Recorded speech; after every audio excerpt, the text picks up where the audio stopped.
Hi friends, welcome to Padma's kitchen. Thursday night friends, இது கூழ் ready பண்ணேன் அம்மனுக்கு படைக்கிறதுக்கு. ஷார்ட்ஸில் போட்டிருந்தேன், சாரீ எடுத்திருந்தேன் அம்மனுக்குன்னு சொல்லிட்டு.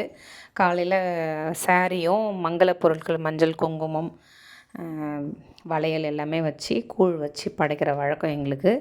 இது நான் 20 இயர்ஸாக ஃபாலோ பண்ணிகிட்ருக்கிறேன். இந்த கூழ் ரெடி பண்ணிடலாம், வெள்ளிக்கே நம்ம படையல் போட்டுடலாம் அப்படின்னு சொல்லிட்டு ரெடி பண்ணிட்டேன் ஃப்ரெண்ட்ஸ். திடீர்னு முடிவு பண்ணிட்டேன், சரி ரெடி பண்ணிடலான்னு சொல்லிட்டு. 2வது வெள்ளிக்கே எங்களுக்கு வீட்டு பக்கத்தில் இருக்கிற முருகர் கோவில் இருக்குது, அங்கே விளக்கு பூஜை இருக்குது. விளக்கு பூஜைக்கும் வருடாந்திரம் நான் போய் கலந்துப்பேன். சரி அன்னைக்கு வச்சிட்டோம்னாக்கா நம்மளுக்கு கஷ்டமாக இருக்கும்னுட்டு, சரி முதல் வெள்ளிக்கே நம்ம பூஜை போட்டுடலாம் நம்ம வீட்டிலன்னு சொல்லிட்டு ரெடி பண்ணிட்டேன். கூழ் ஒரு பக்கம் நல்லா காஞ்ச பிறகு 1 கிலோ கேழ்வரகு மாவுக்கு 1/4 கிலோ கம்பு இடித்து போட்டு நல்லா மிக்சியில் ஊற வச்சு மிக்சிலே அரைச்சி போட்டு நல்லா கலந்து வச்சுருந்து, இது நல்லா வந்ததும் கொதி வந்ததும் போட்டு நல்லா கைவிடாமல் தொழவி நல்லா மணம் வாசனை வரும் ஃப்ரெண்ட்ஸ். நல்லா கூழ் ரெடி ஆகிடுச்சுன்னா அடி பிடிக்காமல் தொழவிக்கிட்டே இருக்கணும், நல்லா கைவிடாமல் கிண்டிக்கிட்டே இருக்கணும், கட்டிப்படாமல். கடைசியாக கையில் தண்ணி தொட்டு வச்சு பார்த்திங்கன்னா உங்களுக்கு கையில் கூழ் ஒட்டாது. அதுதான் நல்ல பாதம். எங்கள் பாட்டி சொல்லி கொடுத்த ஐடியா இது. அவங்க இப்போ இல்லை, அவங்க இருந்தாலும் ரொம்ப சந்தோஷப்படுவாங்க. நான் இதெல்லாம் ரெடி பண்ணுறேன் செய்கிறேன்லாம் தெரிஞ்சாக்க ரொம்பவே சந்தோஷப்பட்டிருப்பாங்க. அவங்ககிட்டேருந்து தான் இந்த ஊறுகாய் போடுறது இதெல்லாமே நான் எங்கள் பாட்டிக்கிட்டேருந்து கற்றுக்கிட்ட விஷயந்தான். நிறைய அவங்க ஹெல்ப் பண்ணுவாங்க, ஹெல்ப்பிங் மைண்ட் ரொம்ப அதிகம் அவங்களுக்கு. கூழ் எப்போதுமே அவங்க ரெடி பண்ணுவாங்க. நாங்கள் கிராமத்தில் இருந்ததுனால கூழ் இப்போ எங்கள் பாட்டி ரெடி பண்ணி எப்பயுமே வச்சுருப்பாங்க. யார் வேணுமாலும் வீட்டுக்கு கூழ் கொஞ்சம் கொடுங்குறீங்களா, அவங்க பேர் ரங்கநாயகி அம்மா கொஞ்சம் கூழ் கொடுங்கன்னு சொல்லி வாங்கி குடிச்சிட்டு போவாங்க. அந்த பழக்கம் எனக்கு அங்கே பார்த்ததுனால எனக்கு அந்த கூழ் ரெடி பண்ணும்போது கூட எனக்கு அவங்க ஞாபகம் தான் வந்துடுச்சு. இதெல்லாம் அவங்க தான் சொல்லி கொடுத்தாங்க, இப்படி தான் தொட்டு பார்க்கணும். அப்போல்லாம் உரலில் வச்சு இடித்து போடுவாங்க, நம்ம இப்போ மிக்ஸி ஜாரில் போட்டுக்கிறோம்.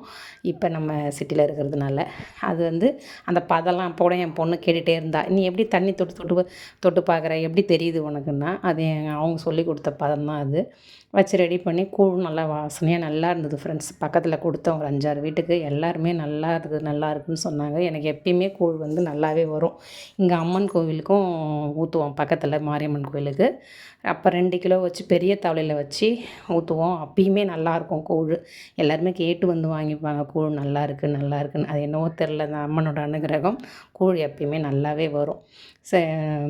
இது மறுநாள் ஃப்ரெண்ட்ஸ், சாட்டர்டேன்னு தெரியாமல் ஷடவுன்னு தெரியாமல் ஊற வச்சிட்டேன்.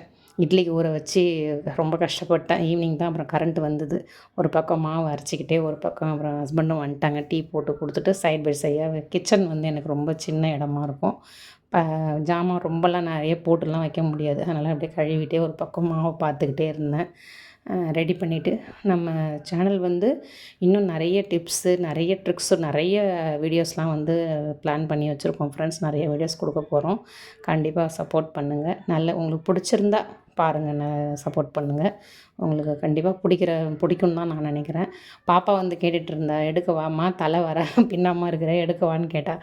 ஓகே எடுத்துக்கோ, அம்மானா வீட்டில் இப்படி தானே இருப்போம், எப்போதும் தலை பின்னிட்டு இருக்க மாட்டோம், சரி ஓகே எடுத்துக்கோ அப்படின்னு சொல்லிட்டா. அதுக்கு கிண்டல் பண்ணின்னு சிரிச்சிட்டு இருந்தா.